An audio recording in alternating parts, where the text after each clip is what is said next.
Question number 1, নীতি আয়োগের বর্তমান CEO কে? সঠিক উত্তর Shri BVR Subramaniam. Question number 2, 2028 সালের গ্রীষ্মকালীন অলিম্পিক কোথায় অনুষ্ঠিত হবে? সঠিক উত্তর Los Angeles, America. Question number 3, ভারতের প্রথম সৌর মিশনটির নাম কি? সঠিক উত্তর আদিত্য L1। কোশ্চেন নাম্বার 4, 59তম জ্ঞানপীঠ পুরস্কার সম্মান কাকে দেওয়া হয়েছে? সঠিক উত্তর বিনোদ কুমার শুক্লা। কোশ্চেন নাম্বার 5, 2025 সালের শেষের দিকে কে ভারতের চিফ ইলেকশন কমিশনার হিসেবে দায়িত্ব নিয়েছেন? সঠিক উত্তর জ্ঞানেশ কুমার।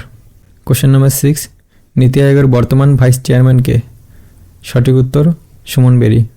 কোশ্চেন নাম্বার 7, বর্তমান ভারতের 53তম প্রধান বিচারপতি কে? সঠিক উত্তর বিচারপতি সূর্যকান্ত। কোশ্চেন নাম্বার 8, বর্তমান ইসরো চেয়ারম্যান কে?